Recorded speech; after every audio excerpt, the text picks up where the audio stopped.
Hello दोस्तों, welcome to Uttarakhand समाधान। दोस्तों, भाग 7 है आज हमारा सामान्य हिंदी का, जिसमें हमने कल पढ़े थे स्वर और व्यंजनों के कुछ प्रकार। तो उसी सीरीज को आगे बढ़ाते हुए आज हम सिर्फ बात करेंगे स्वरों के बारे में। तो जिसने भी चैनल को अभी तक सब्सक्राइब नहीं किया है वो चैनल को सब्सक्राइब कर लें, और जिसने टेलीग्राम ग्रुप नहीं ज्वाइन किया उसको ज्वाइन कर लें, वहाँ पर आपको इसकी PDF मिल जाती है।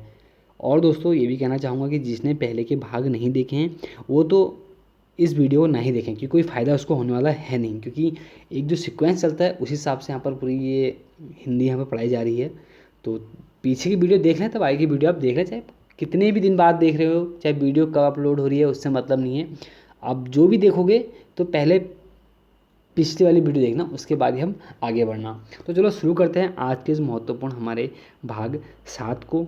स्वर के बारे में आज चर्चा कर लेते हैं। हमने जब कल स्वर पढ़ा था तो वहाँ पर भी हमने कुछ छोटी मोटी बातें की थी जो आज हम फिर से पढ़ेंगे। देखिए, जिन वर्णों का उच्चारण स्वतंत्र रूप से बिना किसी अवरोध के तथा बिना किसी दूसरे वर्ण की सहायता से होता है उसे स्वर वर्ण कहते हैं, और स्वर की संख्या हमारी 11 होती है। हमने कल भी यही बात की थी, तो आज भी रिपीट रिवीजन हमारा हो रहा है।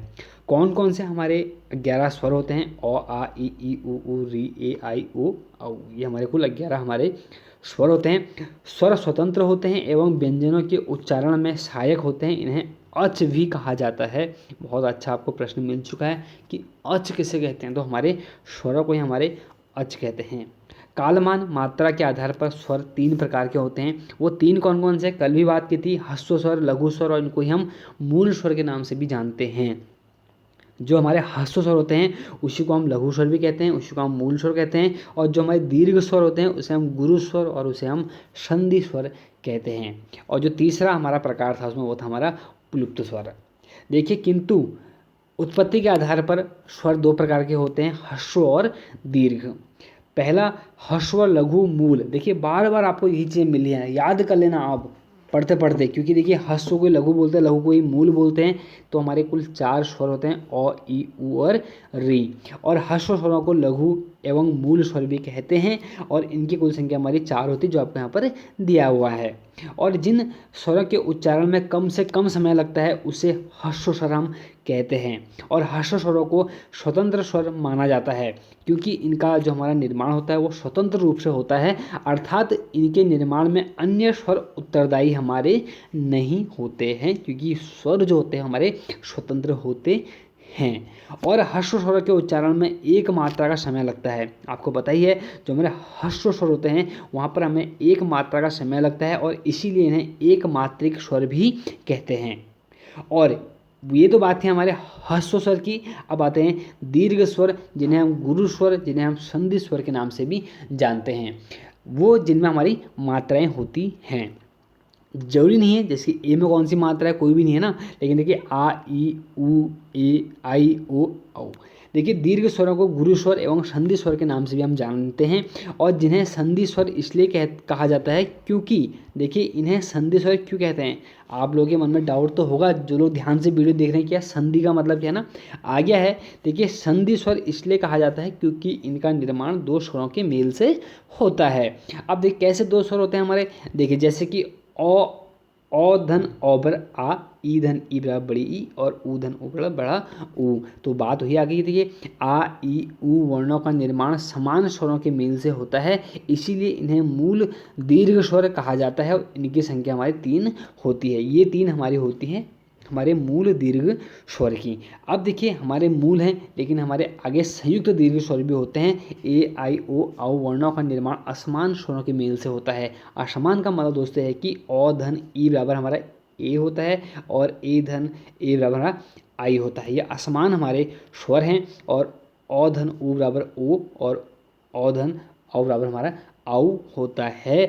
और बात वही आ गई। देखिए, हमारे ए, आई, ओ, औ वर्णों का निर्माण असमान स्वरों के मेल से होता है, और इसीलिए इन्हें हम संयुक्त दीर्घ स्वर इनको कहा जाता है। इनकी संख्या हमारी 4 होती है।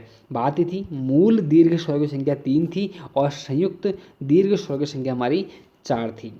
अब बात जब करते हैं दीर्घ स्वरों के उच्चारण में ह्रस्व स्वरों से दोगुना समय लगता है, और दीर्घ स्वरों के उच्चारण में 2 मात्राओं का हमें समय लगता है। जैसे कि इसीलिए इन्हें हम द्विमात्रिक स्वर कहा जाता है। हमने इससे पढ़ा था कि हम इससे पहले जो हमारे स्वर थे। देखिए ह्रस्व लघु और मूल स्वर, इन्हें हम एक मात्रिक स्वर कहते थे, और दीर्घ स्वर को हम बोलते हैं द्विमात्रिक स्वर। और हिंदी भाषा में री का दीर्घ गुरु संधि स्वर अर्थात री का नहीं बनता, और री का उपयोग केवल संस्कृत भाषा में होता है, इसीलिए इसे लघु स्वर के अंतर्गत तो रखा जाता है, लेकिन दीर्घ स्वरों की श्रेणी में इसको नहीं रखते हैं। और दीर्घ स्वरों की संख्या हमारी 7 होती है। इन्हें 2 भागों में बांटा जाता है। बात वही आगे जो हमने पहले पढ़ा, मूल दीर्घ स्वर और संयुक्त दीर्घ स्वर। मूल जो दीर्घ स्वर थे हमारे 3 थे, आ, ई और उ, और हमारे संयुक्त दीर्घ स्वर थे हमारे ए, आई, ओ और औ। अब बात करते हैं कि प्लुप्त स्वर। देखिए प्लुप्त स्वर क्या होते हैं। वैसे तो हिंदी वर्णमाला के अंतर्गत किसी भी प्रकार के प्लुप्त स्वरों की व्यवस्था नहीं की गई है, अर्थात हिंदी वर्णमाला में प्लुप्त स्वरों के लिए किसी भी प्रकार के लिपि, चिन्ह एवं मात्रा का प्रयोग नहीं किया गया है, किंतु वैदिक भाषा संस्कृत में प्लुप्त स्वर का प्रयोग देखने को मिलता है, और जिसके तीन मतलब जैसे 3 है ना, 3 अंक के आकार के चिन्ह का प्रयोग किया जाता है। और आपसे पूछा जाएगा कि कैसा चिन्ह बनता है, तो 3 की तरह बनता है, जो हमारा हिंदी का होता है। और प्लुप्त स्वरों के उच्चारण में 3 मात्रा का समय लगता है। देखिए 3 आकार भी होता है और 3 मात्रा का समय भी लगता है, इसीलिए इसे त्रिमात्रिक स्वर कहा जाता है। जैसे आपको उदाहरण दिया है ओम, हम बोलते हैं, ये दोस्तों हमारा एक प्लुप्त स्वर का उदाहरण है। अब कुछ स्वरों से संबंधित कुछ महत्वपूर्ण तथ्य हैं। देखिए हमने कल भी बताया, हिंदी भाषा में हमारे 10 मात्राएं होती हैं दोस्तों, कल भी हमने पढ़ा, आज फिर से आ गया। और हिंदी में अ के लिए किसी भी प्रकार की मात्रा की व्यवस्था नहीं की गई है, इसीलिए मात्राएं हमारी 10 होती हैं। जो हमारा अ होता है उसमें कोई भी मात्रा नहीं होती है, क्योंकि अ हमने देखा ना स्वतंत्र होता है, और मात्राएं केवल स्वरों की होती हैं, व्यंजनों की नहीं। और हिंदी भाषा में ल को विलुप्त स्वर माना गया है, क्योंकि हिंदी भाषा में ल का प्रयोग नहीं होता है, किंतु वैदिक भाषा संस्कृत में ल को स्वरों की श्रेणी में रखा गया है, और ल का जो हमारा उच्चारण है वह स्थान दंत्य है। और देखिए संस्कृत वर्णमाला में हमारे 13 स्वर होते हैं। अब 13 स्वर कौन कौन से आ गए देखिए अ, आ तो होते ही थे हमारे, ई होते हैं, उ होते हैं। ये देखिए एक री इसमें हमारा और जुड़ गया है, जो कि हमारा ये री है ना, इसके ऊपर और रॉ हो गया था, और एक हमारा कौन सा, ये वाला री, लॉ के नीचे हल्का सा रॉ, फिर हमारे कुल मिला के हमारे 13 हो जाते हैं। बल्कि हमारे जो मूल हमारे स्वर होते हैं वहाँ पर हमारे 2 नहीं होते हैं। और डॉक्टर भोलानाथ तिवारी के अनुसार स्वरों की संख्या हमारी 10 है, क्योंकि वे री को स्वर नहीं मानते हैं। 2 या 2 से अधिक वर्णों या अक्षरों के योग से शब्द का निर्माण होता है। और स्वरों का हमारा जो स्थान है दोस्तों, ये कुछ मुख्य प्रकार हैं। जैसे कि जब हमारा अ बोलते हैं ना, अ आ, तो दोस्तों कंठ से निकलते हैं। आप बोल के देखिए, आप अपने गले में हाथ रखिए कंठ में, तो बोलिए कि अ आ, तो कहीं ना कहीं हलचल होगी हमारे कंठ के अंतर्गत। और एक हमारा जो विसर्ग होता है अंग अह, जब हम बोलते हैं ना, तो ये हमारे कंठ से निकलने स्थान है। और तालु से दोस्तों जो हमारा स्थान है वो है हमारा ई और ई का, ठीक, ई और ई का। और मूर्धा हमारा री हो गया। और महत्वपूर्ण दोस्तों दंत, देखिए बहुत अच्छा आपको प्रश्न मिल चुका है, स्वरों का उच्चारण दंत से नहीं होता है। कभी भी दोस्तों हमारे दंत से हमारा स्वरों का उच्चारण नहीं होता है। और ओष्ठ जब हमारा आता है दोस्तों, यहाँ पर हमारा ऊ और वो आता है। और कंठ तालव्य होता है, ध्यान देना। देख कंठ तो वैसे हमारा अ होता ही है ना, तो बात करते हैं कंठ तालव्य, तो ए और आई, देखिए ए अ धन ई से मिलकर बनता है, और आई अ धन ए से मिलकर बनता है। और कंठों से हमारा ओ और औ, देखिए ये शब्द हैं, ओ अ और ऊ से मिलकर बनता है, और ओ औ अ और ओ से मिलकर बनता है। और जो नासिक क्या होता है हमारा अंक होता है। कुछ छोटी छोटी बातें दोस्तों आपको नोट करनी पड़ेंगी। देखो अगर जो पहली बार पढ़ रहे हैं तो उनसे निवेदन यही करूँगा कि आप वीडियो को रोकते हुए आराम से पढ़ें, क्योंकि देखिए आसान सी चीज़ें हैं, इसलिए मैं फटाफट यहाँ पर पढ़ रहा हूँ। देखिए हिंदी में मूल उच्चारण स्थानों की संख्या 5 है, कंठ, तालु, मूर्धा, दंत और हमारा ओष्ठ। किंतु किंतु स्वरों का उच्चारण हमारा किंतु स्वरों का उच्चारण कुल 6 स्थानों से होता है। देखिए हिंदी में मूल उच्चारण की जो स्थान संख्या है ना वो 5 है, कंठ, तालु, दंत और मूर्धा, दंत और ओष्ठ। किंतु स्वरों का उच्चारण कुल 6 स्थानों से होता है।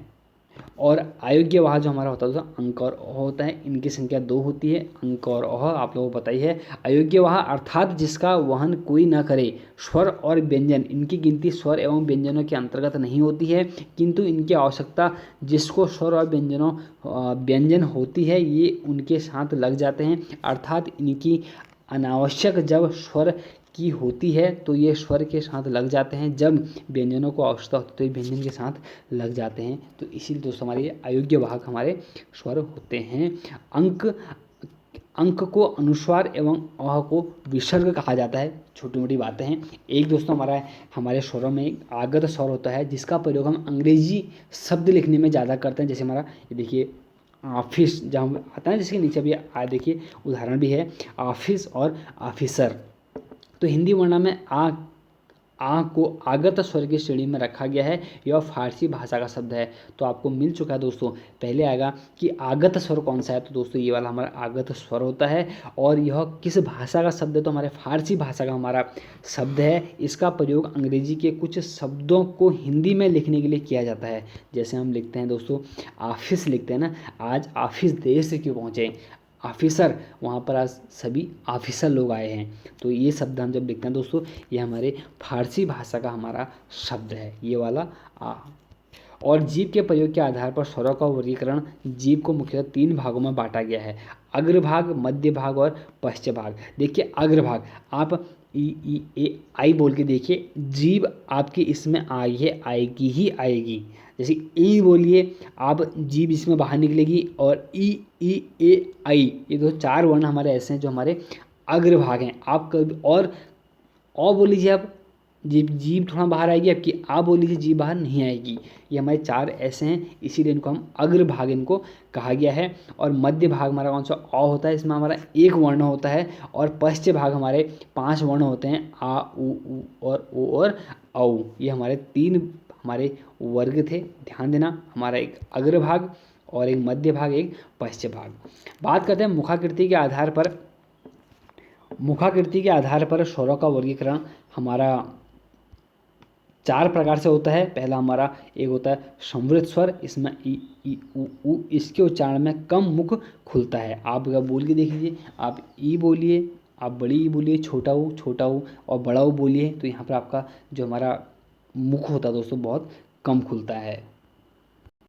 और अर्ध समृद्ध स्वर ए और ओ, इसके उच्चारण में समृद्ध से थोड़ा सा अधिक खुलता है। आप बोल के देख लीजिए। और एक आता हमारा विवृत स्वर, जिसमें दोस्तों हमारा मुंह जो होता है ना, इसके उच्चारण मुख सबसे अधिक खुलता है। आप बोल के देख लीजिए, आ बोलिए, देखिए जोर से बोलिए, आप आराम से बोलिए, चाहे कैसे बोलिए, आपका मुंह पूरा खुलेगा ही खुलेगा। और उससे थोड़ा सा कम खुलने वाले के लिए शब्द हमारे आते हैं अ ए ओ विवृत से कम और अर्ध शब्द से थोड़ा सा जो अधिक खुलता है, वहाँ पर हमारा अर्ध विवृत स्वर आता है। आगे बात करते हैं ओष्ठ के आधार पर स्वरों का वर्गीकरण। ओष्ठ के प्रयोग के आधार पर स्वर 2 प्रकार के होते हैं, एक वृत्तमुखी, एक दूसरा हमारा अवृत्तमुखी या अर्ध वृत्तमुखी। वृत्तमुखी देखिए हमारे उ और उ और ओ औ, और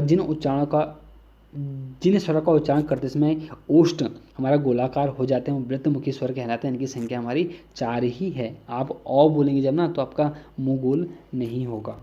और ये होता है अवृत्तमुखी या अर्धवृत्तमुखी, जिन उच्चारण करते समय जो हमारा ओष्ठ गोलाकार नहीं होता है, वो हमारे अवृत्तमुखी और अर्धवृत्तमुखी कहलाते हैं। इनकी संख्या हमारी 6 होती है। ये हमारे होते हैं अ आ ई ए और आई। तो ये थे दोस्तों आज हमारे स्वर। तो जिसको समझ में आया तो दोस्तों अच्छी बात है, जिसको नहीं समझ में आया दूसरी बार देख लें, या आप हिंदी की लुसेंट पढ़ सकते हैं इसको फिर से समझने के लिए।